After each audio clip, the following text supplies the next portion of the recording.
Tumeona msomi anazungumza, waandishi wa habari wakaiposti na alisema kwamba miongoni mwa maagizo alikuwa ni hayo. Nadhani mheshimiwa kama rais baada ya kumwapisha alimpa maagizo ya siri kwamba bwana, kuna hivi vitu vimechochea, vimeleta haya maafa na lazima watu hawa watuhumiwa washughulikie ipasavyo, vikaja hata kuleta taharuki kwenye jamii. Kwa maana yake ni kwamba waangalie wanazungumzia wapi. Vikao vya ndani ni vyema wajifungie wao ndani, wakazungumza siri za serikali ziweze kulindwa, wasilete mkanganyiko na taharuki katika jamii. Hiki ni kitu ambacho hakikubaliki. Haijalishi wewe ni nani, uko wapi. Tunapozungumza swala la sheria, tunapozungumza siri za serikali, tunapozungumza amani ya nchi, ili ni jukumu la kizalendo la kila Mtanzania. Kwa namna yoyote vile lazima tuilinde. Tutapohisi mtumishi yoyote wa umma anataka kutufikisha babaya, tutamshauri mheshimiwa rais akitazame kitabu chake hicho, kwa sababu kitatufikisha babaya. Kwa hiyo ni vyema sana, kwa sababu hotuba ya mheshimiwa rais ilieleweka vizuri kwamba huu sio wakati wa mapambano, ni wakati wa maridhiano. Tuchague hekima baada ya mihemko. Hivi vitu vingine vinatokea wapi? Mimi nimewasifu baadhi ya viongozi ambao wamekaa kimya. Tunasubiri kwamba waheshimiwa wateule ambao ni wabunge mbalimbali waweze kula kiapo, tupate waziri mkuu, tupate spika, tumsikilize mheshimiwa rais atasema nini.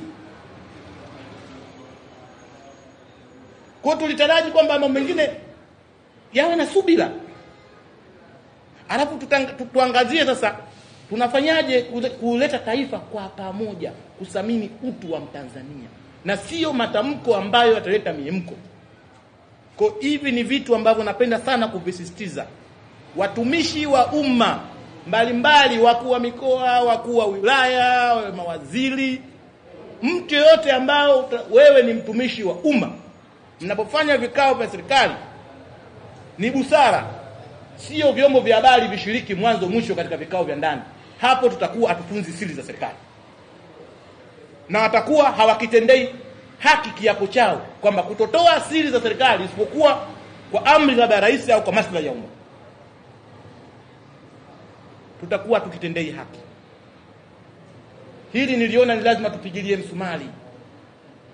Lazima tupigilie msumari. Wito wangu mwingine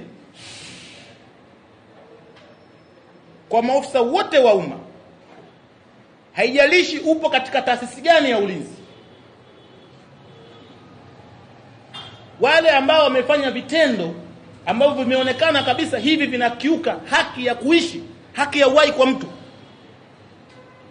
hatuwezi, nyumba mfalme hataki kuwa natuma hata kidogo. Hatuwezi kusema kwamba ni jeshi limefanya, ni wao ndio wamefanya. Kwa sababu sheria inakutaka kiapo chako ni kutii amri halali. Kutoa uhai wa mtu si amri halali.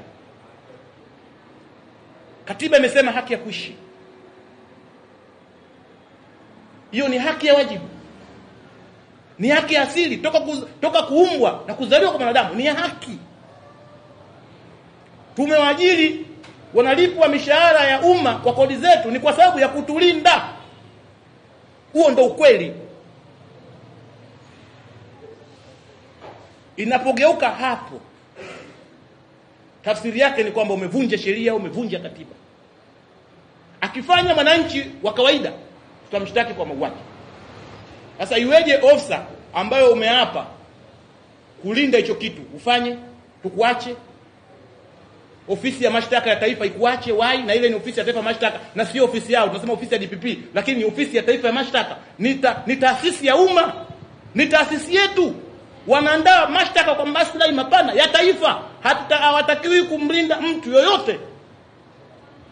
Haitakikani mtumwa wake kumuua au ni hasara yani.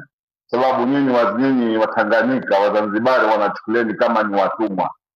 Yaani ni watu hamna thamani. Yaani kama Samia kaua nguruwe tu, kaenda kwenye zizi la nguruwe akipiga shaba akiua nguruwe. Nguruwe si haramu, hastahiki. Kwa hiyo ni haramu hata kuishi. Sababu akifa yeye anao kaua anaona nyinyi wa Tanganyika akiua Tanganyika anaona kama kaua kafiri. Unajua maana kafiri?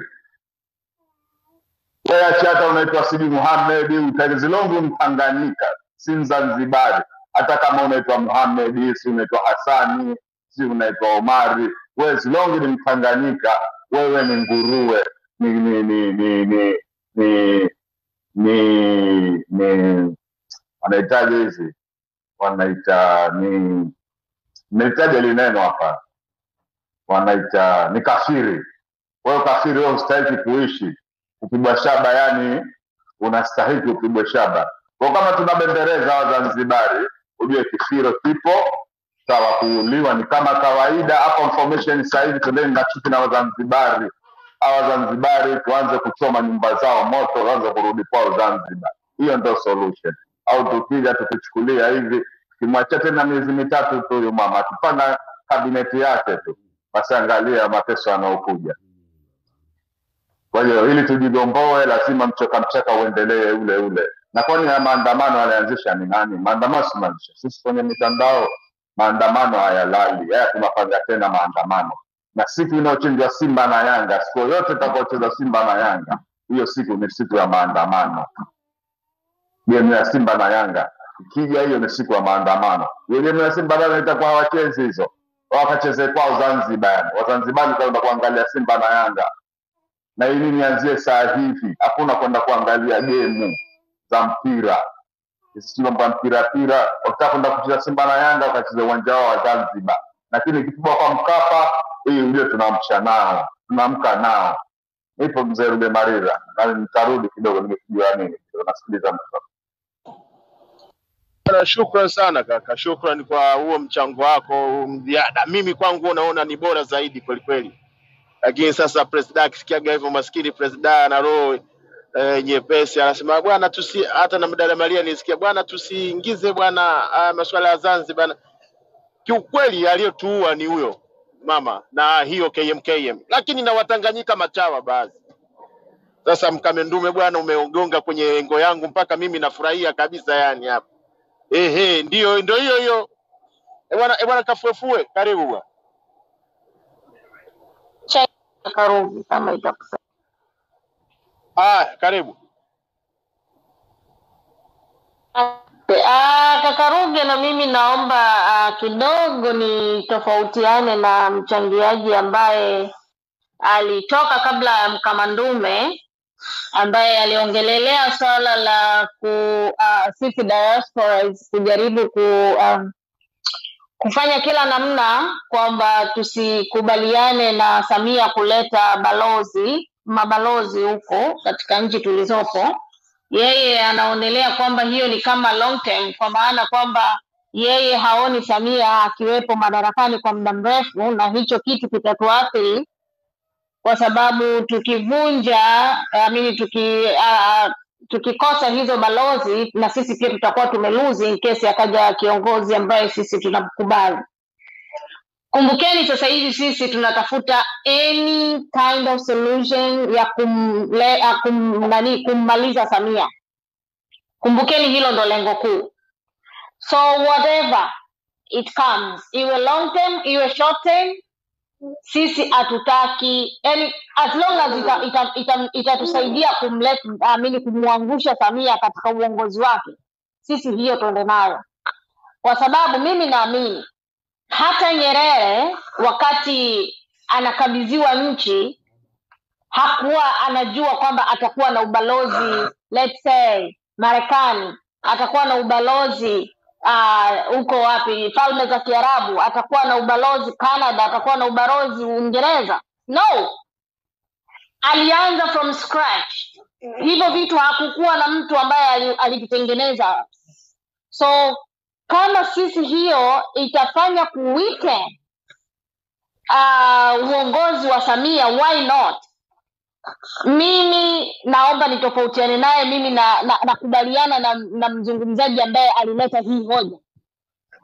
Kama tunaona kitu kingine, kwa mfano tunavyoongelea kwamba lazima tudili na watu wote wanaoisupport CCM, like hao viongozi sijui wa serikali za mitaa, sijui wa majumba nyumba 10 hawa wabunge, madiwani, elect, hao wote, why not isiwe hii? Kwa sababu tulisema lazima tuanze kuweekend huku chini. Samia hawezi kuwa yeye pale kama hana wajumbe wa nyumba 10, na hawa ndio walosababisha, na hao wenye viti wa serikali za mitaa, hawa ndio walosababisha sisi mpaka tumefika hapa tulipo, kwa sababu ya matendo ambayo walikuwa wanatumwa kuyafanya na bila kufikiria kwa akili zao, kwa sababu ya kutokuwa na maarifa wakaenda kufanya yale waliyofanya. Yametupa hasira sisi mpaka tukafikia hapa tulipofikia na kupoteza ndugu zetu.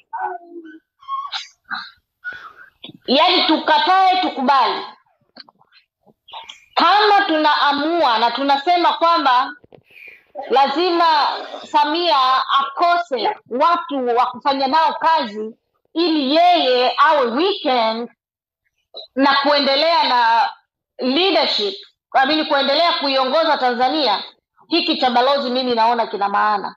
Sijui wengine mnakionaje, lakini mimi kwangu naona kina maana, na nafikiria hata kukianza hata kesho mahali nilipo. Sema tu mzungumzaji ambaye alitoa hili wazo, bahati mbaya alikuwa interrupted akaenda. Nilikuwa na swali kwake kama je, mtu mmoja anaweza kufanya hivyo, like kwa sababu of course nchi niliyokuepo tuna diaspora group la kishenzi sana, la kijinga sana, kwa sababu sijui kwa kuwa liko nasema kwamba ni multicultural, kwa sababu ni diaspora ambao humo ndani kuna Tanzanians, kuna Kenyans. Yani sisi we just celebrating like the cult, ile kwa sababu we are all Swahili speaking people. Na cha kushangaza hakuna mtu yoyote ambaye amejaribu kuongelelea situation iliyokuwepo Tanzania so far. Hakuna mtu yoyote yani hata anayejigusa, na wala uruhusiwi kuposti chochote kwenye hilo grupu la Kisenge nililokuwepo. Mimi nimejitoa na nimedelete, sitaki hata kusikia chochote, na nina hasira, sitaki hata kuingia tena huko, na wala nimesema sitashiriki chochote katika hilo grupu from now on, yani kwa maisha ambayo nipo hapa nilipo. So kitu ninachojaribu kusema so nilitaka nimuulize huyu mtoa hoja wa hii kwamba je, mtu mmoja kama mmoja, mimi binafsi naweza kuandika barua kwenda let's say kwa prime minister wa mahali ambako niko, na ikaweka out kukataza kwamba sitaki nchi ya Tanzania ilete iwe na balozi hapa nilipo, na wala wasilete balozi, na nikatoa sababu zangu hizi ambazo mimi mwenyewe nazijua na nikaelezea. Of course najua hawa wenzetu wanasikiliza sana, hakuna barua itawafikia au hakuna email itawafikia wao wakaona ni ya kipuuzi, kwa sababu wao wana value, like wanamsikiliza kila mtu. Yani huku hakuna, kwa mfano hata kama let's say unaingia darasani unasoma, kila mtu darasani kwa nchi za wenzetu lazima uchangie, lazima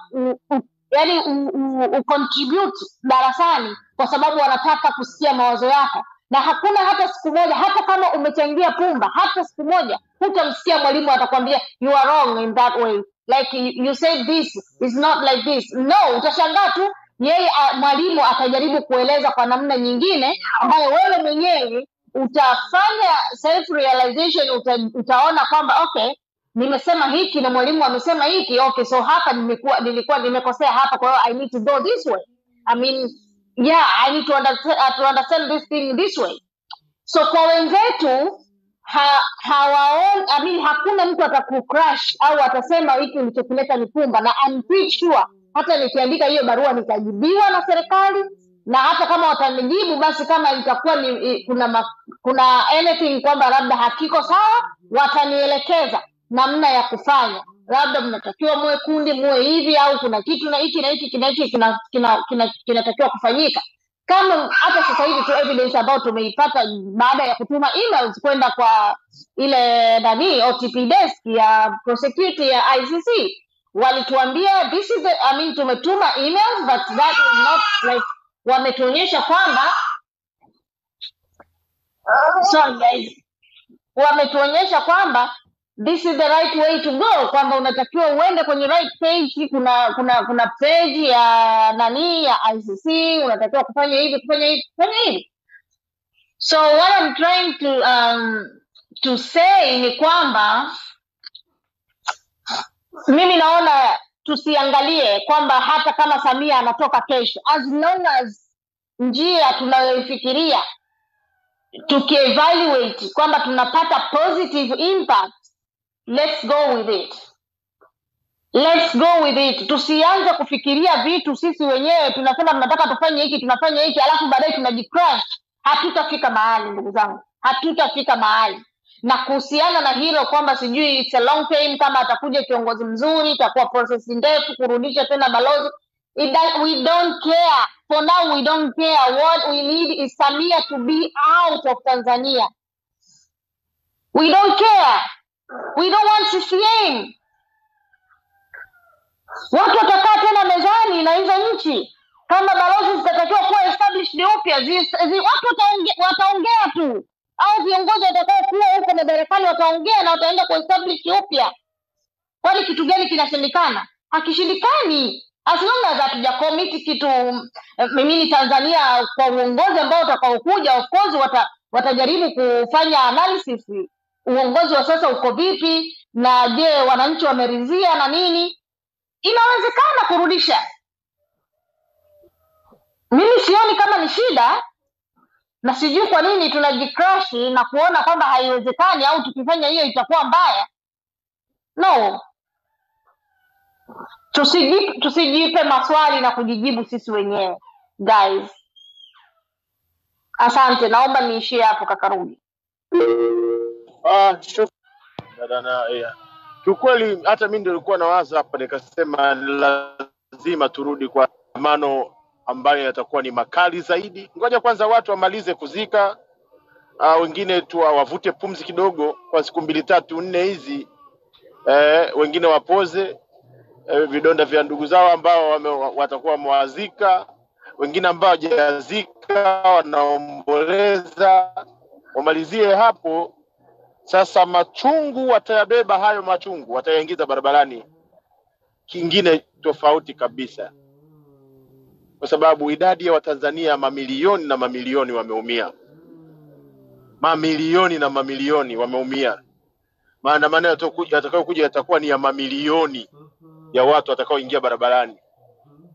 Mamilioni, itakuwa ni mixer Gen Z na watu wazima zaidi yani. Bwana. Kwa sababu watu waliotekwa bado wameshikiliwa na wameendelea kutekwa zaidi. Kwa hiyo huyu ni kichwa ngumu. Kwa sababu yeye ni kichwa ngumu, kuna sehemu tutagusa hiyo kwenye kichwa yake ngumu, basi itakuwa kwanza haya mauaji aliyofanya yatamnyoa yeye na kizazi chake moja kwa moja. Haya mauaji aliyofanya. Mimi nawaambieni ukweli ndugu zangu, dunia itakaa kimya, hata watu wa kimya. Dunia itamwacha Samia Suluhu Hassan akaenda hivi hivi kabisa kwa hichi alichokifanya. Hii chinja alochinja vitoto vidogo, chinja wakubwa, dunia haiwezi kumwacha. Dunia imeona kila kitu. Hata alijaribu kuzima mtandao, lakini dunia Samia kwanza, sisi kupona ni lazima Samia Suluhu Hassan kwanza naye, kwa sababu kubadilisha serikali CCM kutoka ndio havitaponya vidonda vyetu. Hiyo lazima tuambiane ukweli.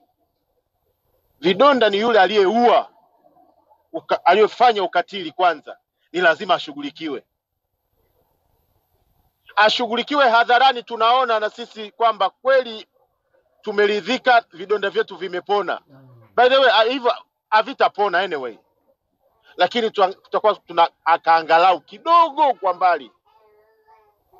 Unajua mimi nimefika mbali kuwaza mbali sana, na naomba Mungu anisaidie sio na roho ya namna hiyo ya mbali, kwamba hata rais atakaye kuja ni lazima tufanye jambo na sisi tupeleke watu yani angalia njia. Ni kweli ushangaa tusema no Ruge hiyo ni mbaya, sasa hapana.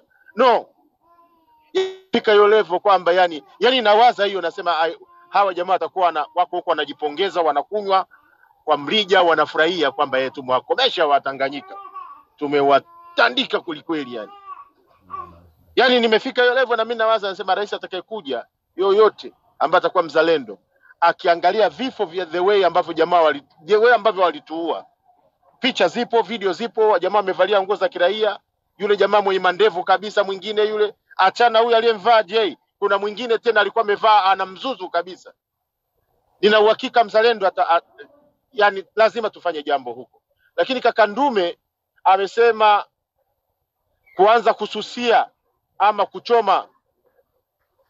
Mimi na uhakika sasa hivi hapa tunavyoongea, sijui kama kuna mtu anaweza kwenda kumzika mtu mwingine, especially hata kama ukiwa umevaa nguo ya CCM sasa hivi, you are in serious trouble.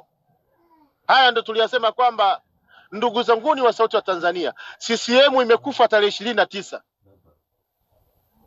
Yani ameiua huyu bibi wa Kizimkazi. Ndio maana tunasema ni zero tu.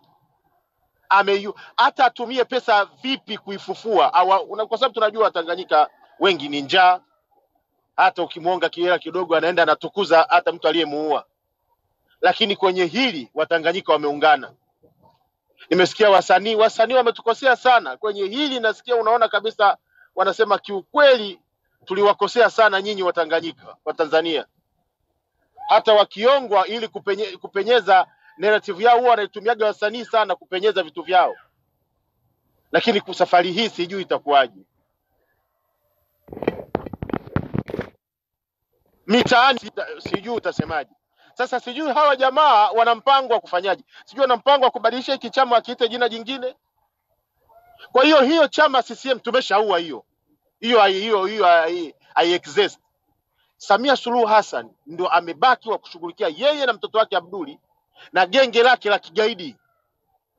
Na ndio maana mimi namuita rais wangu Trump, hizi video tutakavyo push zifike, waone alichokifanya Samia, alivyoenda akaingia kwenye nyumba za watu akaua watu, innocent people, watu wanaoangalia mpira. Hakuna aliyetoka genge, yani kundi zima waliokuwa wanaangalia mpira, vijana wale, hakuna aliyetoka mzima. Ameua karibia vijana 17. Yani sehemu yote aliua, ameua. Wewe unatakaje kaka? Hii dunia inapambana huko Middle East kuondoa watu wa namna hii. Samia Suluhu Hassan in Tanzania, she's doing this. In the Middle East huko wanapambana kuondoa mauaji ya kikatili ya namna hii. Alafu in Tanzania Samia amefanya vile vile. Dunia haiwezi kumwacha. It's a matter of time tu. Dunia haiwezi kumwacha. Mimi nawaambieni ukweli ndugu zangu. Tutapeleka hizi evidence za the way wa Tanzania walichokifanyiwa majumbani kwao, marundo ya maiti ndani. Tutapeleka hizi video. Tutaonyesha hizi evidence. Hiki ndicho kilichotokea ndani ya Tanzania baada ya Watanzania kupaza sauti zao kwa yani peacefully demonstration, maandamano ya haki kabisa, the way alivyoyazima kwa kuwaacha na kuazimia umeme na kuwapelekea kikosi cha kigaidi majumbani kwao na kwenda kupiga risasi. Tuna videos zinaonyesha jamaa anapiga risasi kwenye geti ambapo hakuna mtu, anapiga akilenga walioko hadi ndani. Haya sio maandamano. No. Mimi nakataa. Hii haikuwa kwa ajili ya maandamano. Ili ilikuwa kwa ajili ya kuua Watanzania innocent.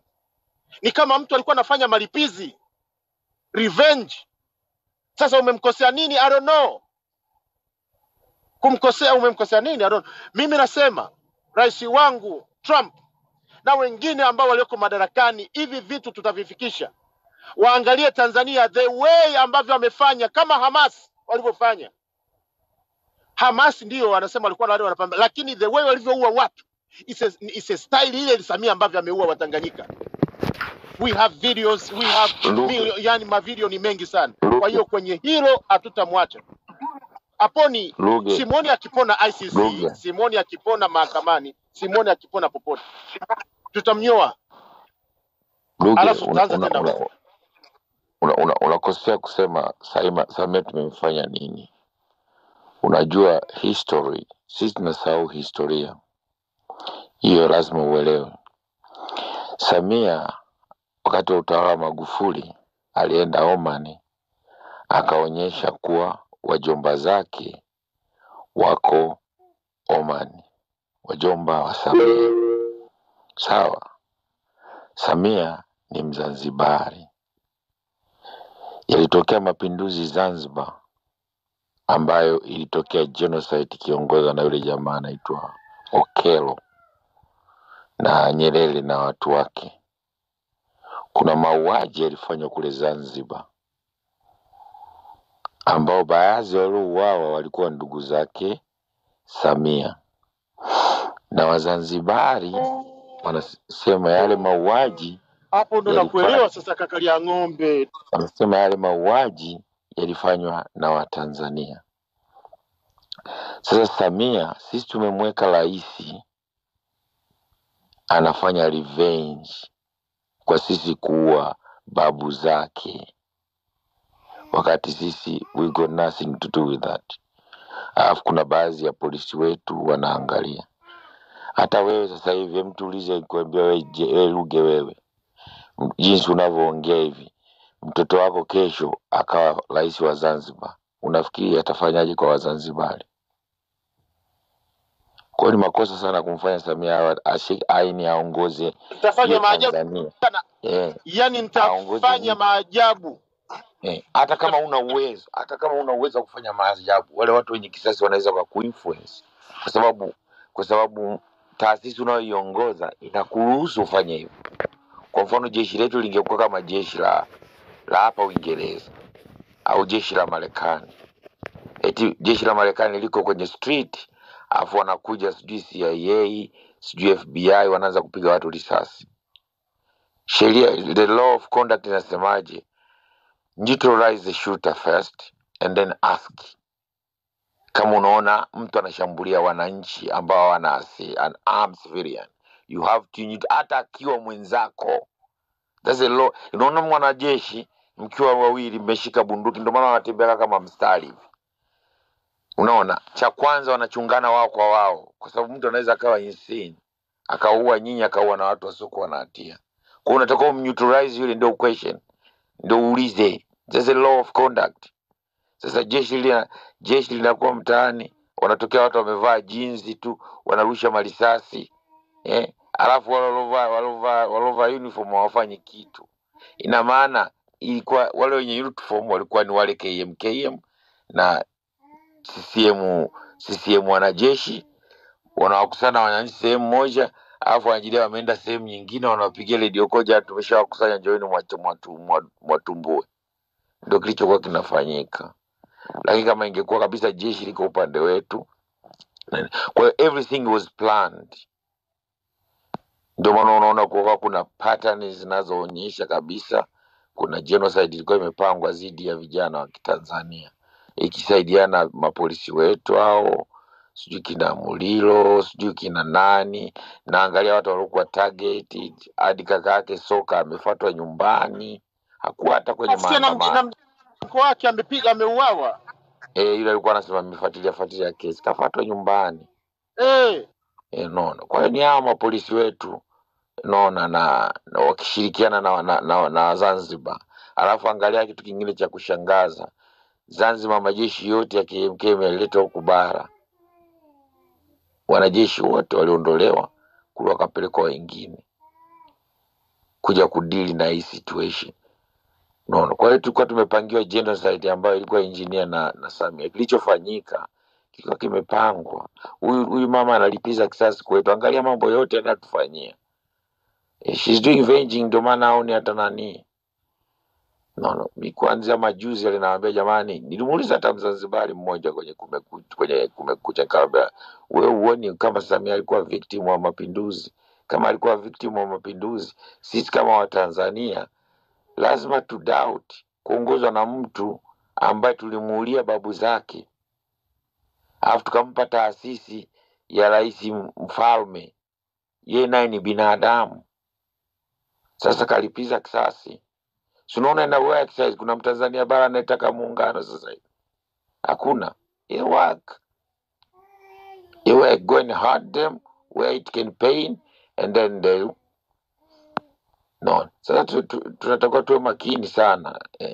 Ndio maana nasema tudili na wana CCM collaborator kama Wazanzibar walivyodili na wana CCM collaborator kwa upande wao baada ya walivyofanywa yale masaka na Mkapa, kwa sababu sisi tumefanya uwevu nyingi sana za kuwaoa Zanzibar hawa CCM bara CCM naona na kushirikiana na Zanzibar. Unaona, kwa hiyo wametulia watu zetu ambao hawana hatia, they got nothing to do. Walikuwa wana mambo ya Zanzibar, walikuwa wanataka waikomboe Tanganyika yao na waikomboe Zanzibar, walikuwa na good cause. Sasa wanataka wametengeneza mazingira kutwist the narrative ya vijana. Kwa ndio hivyo bwana Ruge, huyu mama atatumaliza this 5 years. Nataka don't watch your back, yani nataka watch your back my friend. Na kama tutapata wabunge kabisa wanaojielewa, Tanzania lazima tule na haki ya kubea arm, kwa sababu nchi zote ukienda Kenya kule Turkana kila mtu ana AK47, ukienda Uganda watu wana AK47, unaruhusiwa kumiliki AK47 yako ya kujilinda. Ukienda Rwanda the same, as long wewe una historia ya criminal na lazima unakuwa na risasi ya kujilinda.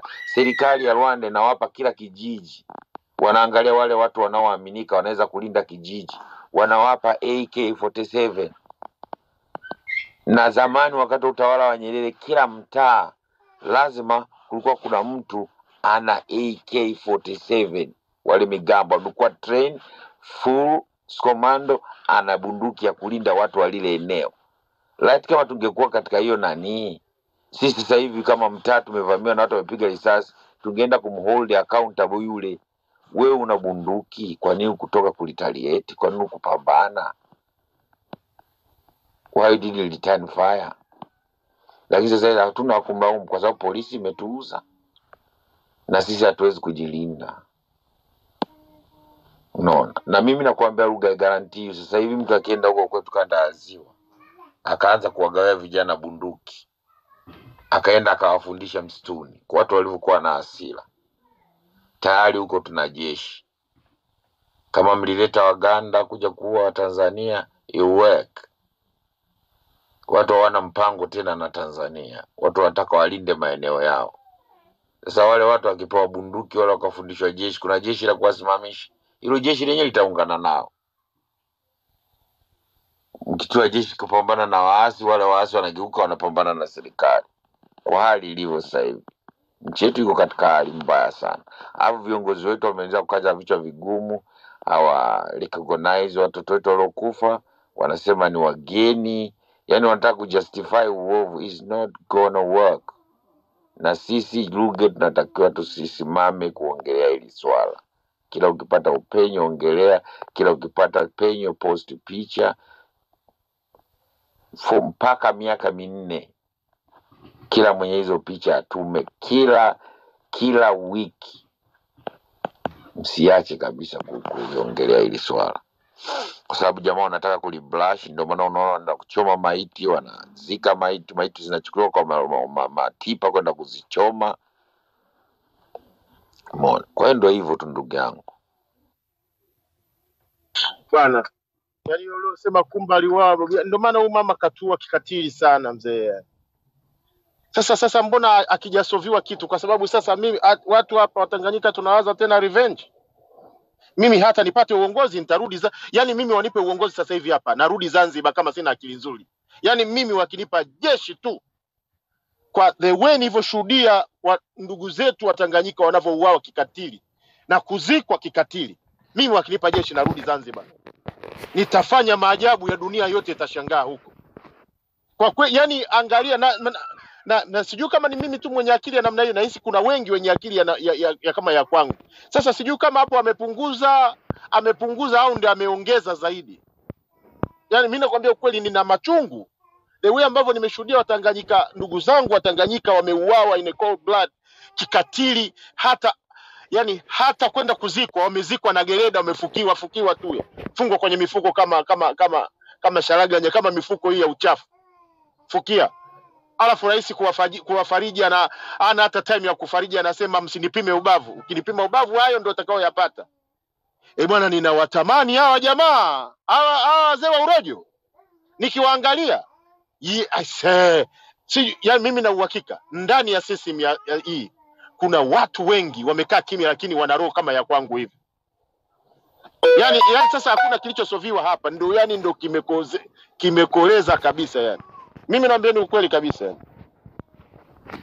Tumeuawa kikatili, hatuwezi kaka, ni kwa sababu kila unapolala unaamka unawaza okay, maandamano ndio tutafanya kumuondoa, lakini roho za watu ambazo amezichukua hizo, je? Maandamano, yes, maandamano ni ya kufanya kudai katiba na vitu hivyo, hayo yapo na yatasaidia na yatafanyika. Lakini je, yeye alichokifanya ameshafanya tayari. Yeye na hawa waliofanya wamerudi nyumbani kwao. Waganda wamesharudi, wameshatekeleza, wako wanachekelea. Wazanzibar hao waliofanya hawa KM, wengine baadhi wamesharudi, wamebaki baadhi. Wengine wamesharudi, wako wanachekelea, wanakunywa juice, wanakunywa urojo hapa, wanasherekea, wanafurahia kudadeki, walai tumewanyonga. Wanasherekea. Sisi tumebaki na maumivu vile vifo, the way watoto wadogo walivyouawa na kurundikwa sehemu. Mimi nawaambieni ukweli kabisa. Revenge hii ya namna hii, labda nimsikie tu rais wangu Trump atakavyosema. Yeye tu ndiye ana uwezo wa kusema chochote nikamsikiliza, lakini hivi the way ambavyo watu wamefanya, no way man. Mimi nimechukua kivingine kabisa yani hii, na sio millions wa namna hii. Kuna wale vijana nimeona Mwanza nzima ina msiba, kila baada ya nyumba tatu kuna msiba. Tanzania nzima watu wanaposti majonzi ya watoto wao wapendwa, familia zao pendwa, wazazi wao wapendwa. Wengine wametoka kutiki asubuhi. Oleva au 10 waliotiki, 20 waliotiki wametoka kutiki hao asubuhi, wanafika nyumbani wanakula chuma. Wengine walikuwa ndo wale ambao wanajaza mafomu, anashika mkononi mafomu 20 anapiga kwa na mafomu 20 kufanya wizi wa kula, lakini amerudi nyumbani akuta msiba wa mwanae. Wengine ndo wale alikuwa anajaza makura kufoji kula kwa ajili ya huyo mama, lakini amerudi nyumbani amekuta msiba wa mzazi wake. Lakini pamoja na hayo yote, huyu mama hajaonesha kama ni msiba, yani hajaonesha kama nchi yake na msiba. Hakuna mahali popote kasema pole, kitendo ambacho kimepelekea mawaziri wake, wizara zake na hao wabunge ambao wamejipatia ubunge, madiwani, in fact mpaka watu wa CCM wenyewe kama chama, hakuna mahali popote wametoa pole kwa familia zilizokutwa na majanga haya. Hakuna mahali wamesema tunasikitishwa na vifo vya watoto wetu, vifo vya wadogo zetu, vifo vya mama zetu na baba zetu katika mazingira hayo ambayo yametokea. Hakuna mahali popote. Wamekaa kikao juzi, wametoka na maazimio ya kuwaita wabunge, kuwaapisha na kufanya vitu vyote na kusimamia serikali yao, lakini mwisho wanaendelea kutoa vitisho, wanapiga marufuku, wanalaani, wanatoa vitisho kwa matendo yaliyotokea, lakini hakukuwa na sentensi hata moja inayotoa pole kwa wafiwa. Hawa watu wamedhamiria kuendelea kutuumiza. Tukikaa kimya tunakwisha. Imagine mabinti wadogo umewakusanya, unaenda kuwapa kesi ya uhaini. Watu ambao hata uhaini wenyewe hawao. Yani ukimwambia mtu njoo udifani, yani kama vile ambavyo Baba Levo ukimuuliza mswada ni nini hajui. Ndicho kinachotokea kwa wale watoto, hata ukiwauliza uhaini ni nini hata hawajui.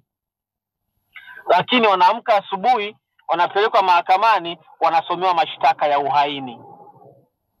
Lengo ni nini?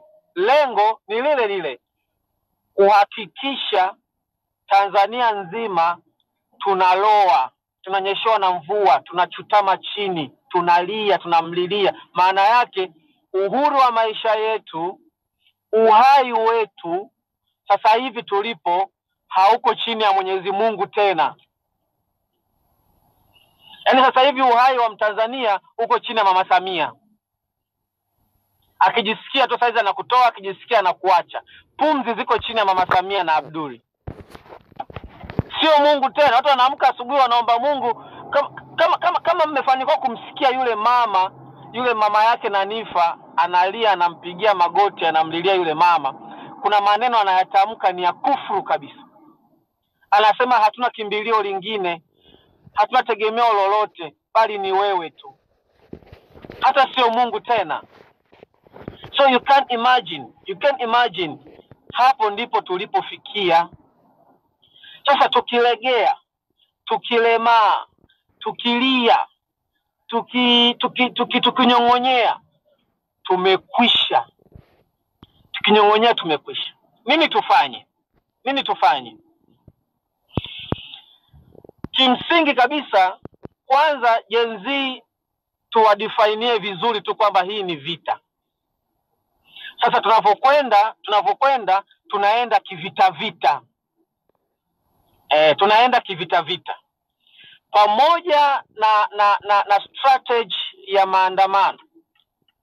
Lakini mimi ningependa kushauri njia nyingine ambayo itakuwa iko sambamba na maandamano au inasukuma maandamano.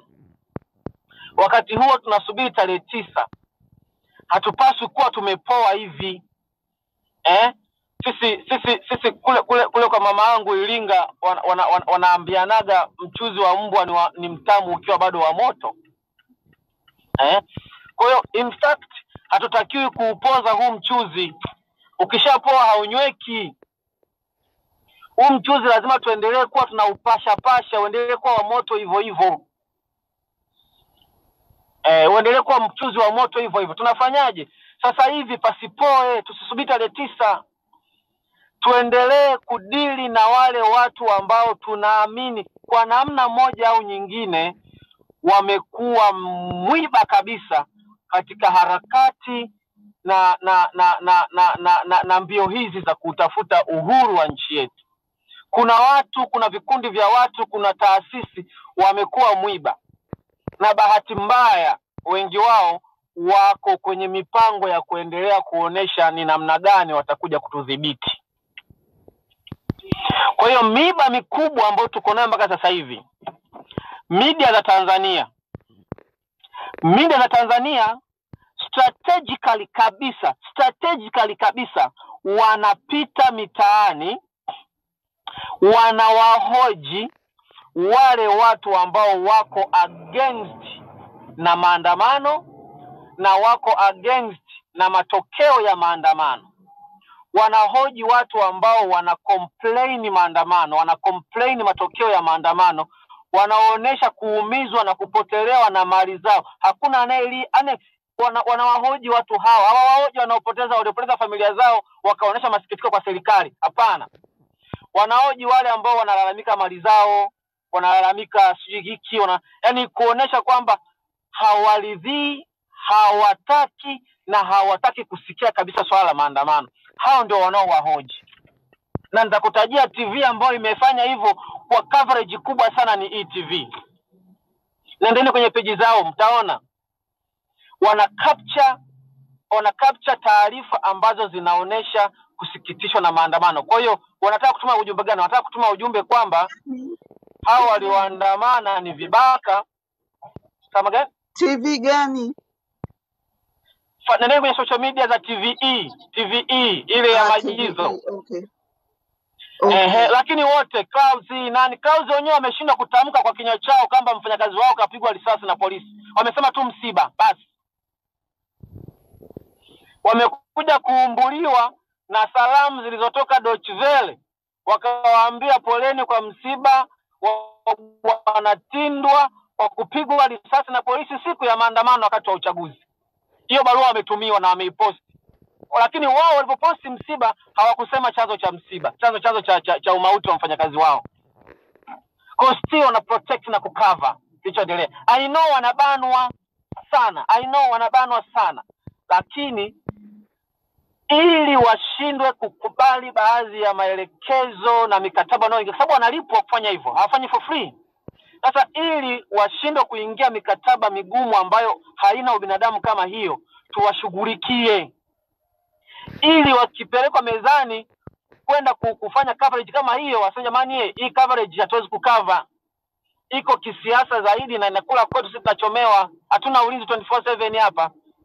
Otherwise waambie kama wamewekea polisi masaa 24 hizo media zote.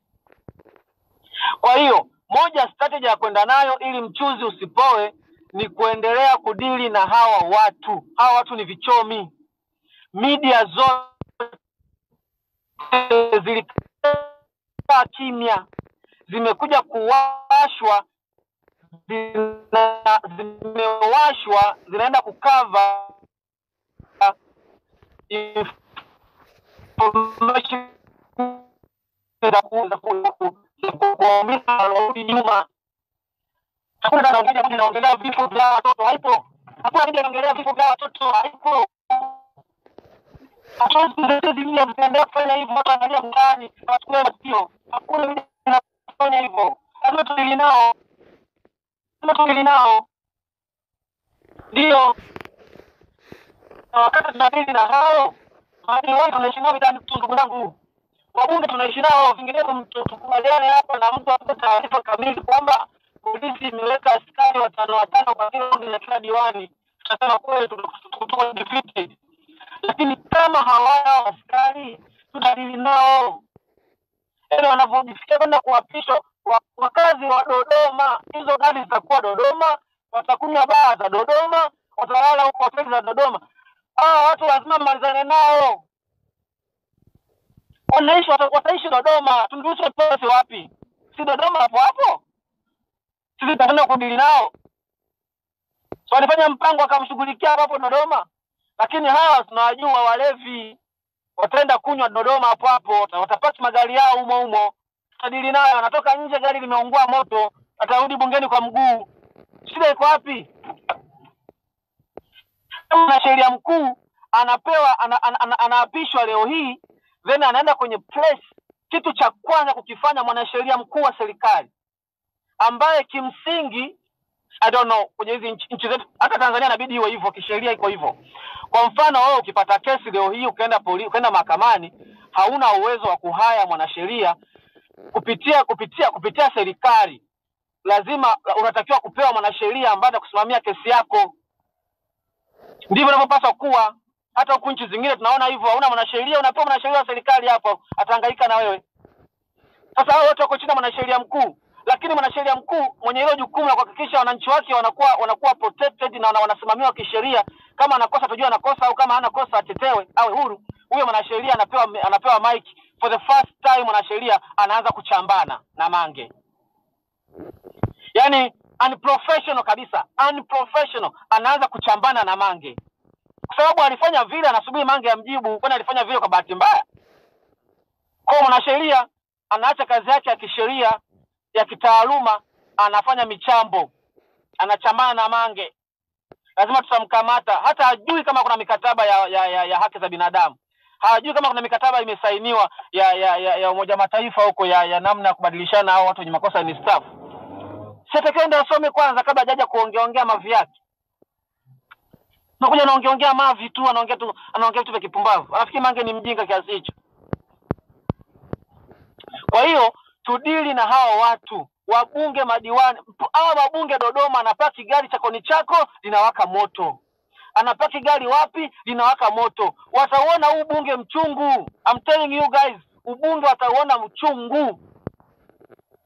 Sababu mpaka sasa hivi wewe imagine hakuna mwanasiasa yote aliyesema tumeumizwa. I mean watu wasisema. I mean mwanasiasa wasisema aliyesema tumeumizwa na vifo hivi tunasikitika. Hayupo aliyesema hivyo. Hao watu wanalilia magari. Wanalilia sijui barabara si mwendo kasi. Kwani kodi zilikuwa za mama zao hizo zilizojenga? Si kodi zetu. Nani alitoa mfukoni akajenga hivyo vitu? Si ni kodi zetu. Madeni sio anakopa wanagawana na kina Abduli, lakini tunaolipa ni sisi. Hawa watu wachomewe magari yao moto. Wabunge wote magari yawake moto. Vinginevyo yapaki bungeni, waende mtaani na bajaji. Wakaenda mtaani na bajaji, tunao. Personally tunao. Wakija na magari tunayo. Wakija wenyewe tunao. Vinginevyo walale bungeni, waamkie bungeni, wafanye kazi bungeni. Yaani na wao lockdown. Walipiga lockdown siku 6 raia. Na wao bungeni kuwa lockdown. Wakati tunatafuta tarehe 9 mambo yawe moto. Mambo yawe moto, yanasheleweshwa na moto, dawa ya moto ni moto. Wachemke vizuri kabisa. Wanapofika tarehe 9 wanajua kwamba hawa watu sasa wamejipanga. Tunatafuta watu, tuwafacilitate silaha, wao wanakaa pembeni ya barabara, wasiingie katikati ya waandamanaji. Wao wanakaa pembeni ya waandamanaji. Polisi wanakaa mbele ya waandamanaji, wanarusha risasi na wao wanashambuliwa pembeni. Wanakimbia. Polisi kwa sababu focus yake itakuwa ni kuwarenga wale waandamanaji, maana yake atakuwa amefocus kule. Anapotaka kushuti, kuna risasi zinatoka pembeni, atachanganyikiwa, watawasha gari kukimbia. Wakati huo waandamanaji wanasonga mbele. Moto ni moto. Strategy ndo hizo, na lazima tuwe na leads, tuwe na team leaders kwenye hizo groups za maandamano ambao kazi yao kubwa itakuwa ni kutoa direction. Tulipoteza muda mwingi sana kwa sababu wale watu kule chini hawakuwa na direction, hawakuwa na mwelekeo. Kila kikundi kinaenda huku, kikundi kinaenda huku, hatufiki tunakoenda. Lakini natakiwa kila kikundi kiwe na mtu ameshika kipaza sauti, anawaambia tunaenda huku, anaimbisha kama ni nyimbo, anaziimbisha nyimbo, watu wanasonga mbele. Na ikiwezekana tujipange, wale watu wanaokaa mbele wote wanaokaa pale mbele, watu wengine wanakaa nyuma yao. Hao waliokaa mbele tutafutia bulletproof wazivae. Mbele kuna kipaza, team leader anaongoza msafara na bulletproof vile vile. Mbele kuna raia kama 50 mbele wamevaa bulletproof, wengine wako nyuma. Tunasonga mbele. Hii ni vita. Lazima tujiandae kivita hivyo. Tunajiandaa kivita hivyo. Yakitokea madhara yoyote ndo tutajua huyu mama sasa kadhamiria. Kwa sababu kwa situation ya sasa hivi I don't know, sitegemei kama kwenye maandamano yoyote kuna polisi ataenda atarusha risasi. Sitegemei. Kwa tension aliyokuwa nayo saizi ya Umoja wa Mataifa na mauaji ambayo yuko nayo na kesi ambayo ataenda kukabiliana nayo. Lakini huwezi kujua huyu mama kama ana kisasi, huyu mama kama ndo depression imepanda sasa na dementia, anaweza akaagiza vyovyote vile. Na ikawa kwa lazima sisi tujipange. Kwa hiyo cha mwisho kabisa ninadhani tunahitaji kuwa na a separate secret chamber to discuss the strategies. Hapo chini kuna mikundu kibao, na hao ndo wameuza game. Kwenye maandamano kulikuwa na mapolisi kibao, kwenye maandamano kulikuwa na UVCCM kibao, wana mislead watu, twende huku, rudi huku, tuingie huku, tupite huku. Kuna UVCCM kibao hapa chini wapo. Hapa chini guys kuna polisi kibao hapa chini, hamtaamini. Nakumbuka kuna kile kitengo kiliwekwa cha cyber crime kifuatilia mambo ya mtandaoni. Wale watu wanapigwa bando 24/7. Wako Clubhouse, wako TikTok, wako Twitter 24/7. Kwa hiyo manyumbu wapo kibao ndani, wale mavi wapo kibao ndani. Kwa hiyo some of our strategies watu wanaenda kujipanga nazo.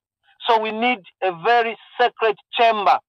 Watu kadhaa ambao kweli mtakuwa mmeaminiana kwa 100%. And if possible you know each other personally. Mkae chini. Kama kuna mawazo ya muhimu, mnajua speakers wanaopanda hapa, wafateni huko chamber. Waambie bwana kuna point fulani tuko kwenye situation hii, hapa na tushaurije. Hapa msiwape feedback. Sisi msitupe feedback mmeshauri nini huko ndani. Tuambieni tu bwana, hebu tuambie, tupe strategy. Inbox huko. Nakupa strategy, mnaenda huko mnazaline, then baadaye mnadili na team leaders huko chini. Then mna flow materials. Hapa tunajivua nguo na wengi wako hapo chini kwa kazi hiyo.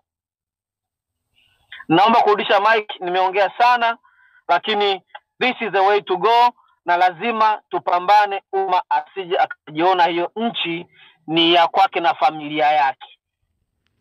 Asanteni sana.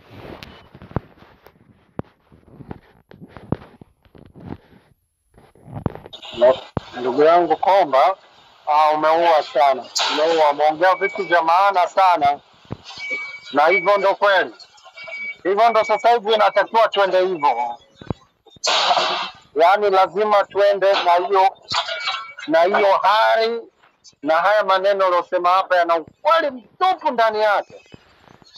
Yaani ni kujipanga na kudili nao, tuhakikishe kweli hao watu wa ubunge wanaona ubunge mchungu, wasione kwamba wanaenda kuenjoy pesa yetu, ila watauona huo ubunge mchungu. Si hao tu, mpaka wale wanaita maafisa watendaji wanatakiwa kuona kazi chungu, mpaka wampige huyo mama. Tumeshindwa, lazima tu usarende, uwape nchi yao. Asanteni. Naona hapa Mama James, karibu, umepanda.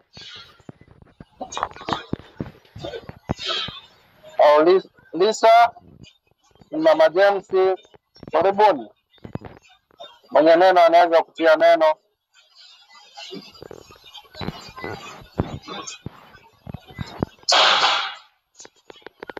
Mama James, naona nisikii.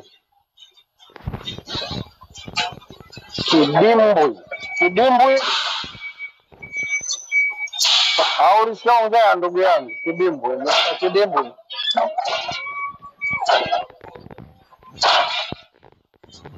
na kidimbwi kuna Santas.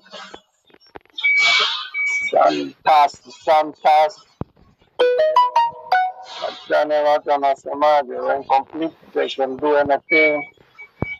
Baba Levo ukimuuliza mswada ni nini hajui. Ni kweli. Unaenda bunge litakuwa tu bunge la mama, ndio mama. Ndio hilo bunge linaloenda kutengenezwa. Yaani sisemu walipotufikisha, wametufikisha sehemu pabaya sana. Uchao huko kila sehemu.